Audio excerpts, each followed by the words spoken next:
Hello. So I was asking myself, when you start selling prosthetics, what will be the impact on the society? Sorry, I didn't. Sorry, that. I think that question was about the impact on society of, I guess, more widespread prosthetics, robotic prosthetics? Prosthetics or augmentation? Prosthetics or augmentation? Augmentation. Augmentation. Okay. Who wants to try and take that one? So you might be surprised to know that people already kind of use some augmentation in their day-to-day life. I mean, you might know a bit more about this. I mean, in some factories, you have devices that might help you lift heavier things. Like you're saying, your phone almost feels like an extension of you, and now there are different ways to control it. There are EMG armbands coming out where you can connect to a game. You might be able to control surgery remotely, things like that. But if you're thinking about like additional limbs and things like that, yeah, they'll have some impact on society. I'd say it's adding to what we can do, like you're saying, stabilizing with the thumb or helping patients who need rehabilitation. But for wider users, it's what you would think of in science fiction, but maybe not as extreme as that. So yeah, making you a little bit stronger or helping with specific tasks, so you might be able to do multiple things at a time. But again, it depends on how you're controlling this. It is going to take a lot longer to get to that stage of what you're thinking about. So like with the thumb, you're controlling that with your foot at the moment, but like what if we could control them without using a movement? What if we could control them by recording different kinds of signals?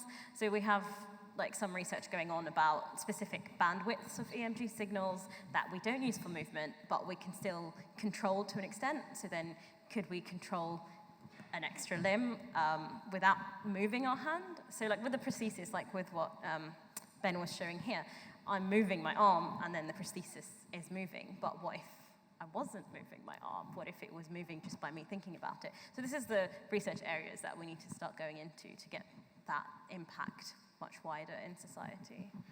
So, can you put your hand up if you think you're augmented? so for the podcast, I think probably 10% or so of the room have put their hand up. I can see at least 25% of you wearing eyeglasses. I'm wearing contact lenses. Almost all of us are augmented above and beyond what our natural state would be. So in terms of the impact, well, there it is today. I think for me, there's a really interesting debate around the term human augmentation. So I define it as, I mentioned earlier, as a rehabilitation, which you could think of as up to what was baseline before accident, injury, disease, loss of eyesight. And then there's the enhancement, which is going above and beyond what baseline would have been for that individual. And that will mean different things for different people. Night vision goggles in a defense setting, that's enhancement, that's improving vision beyond baseline. But there's a spectrum. These are technologies we have now. There are technologies we're developing and we'll see in the future that start bordering more on the science fiction angle. And there are technologies that have traditionally been very focused within healthcare, which is very well regulated and understood, that are starting to merge into that consumer space. So for me, the really interesting impact question is sort of not if, but when, and how do we make sure that we're developing these technologies in an ethically robust way. Yeah, I guess once a technology reaches a certain level of mainstreamness, if I can use that word, we cease to think of it as technology, right? It's just part of the house. You don't think of a toaster as being technology because most people have one. I guess for me, the biggest societal question I have around these things is access and equity of access. And I think that's got to be something that is a concern.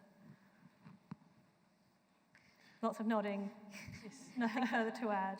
It's definitely a concern, even now with prostheses. Exactly. Like with current technology, not everyone, I mean, I'm talking about like really state-of-the-art, moving robotic arms.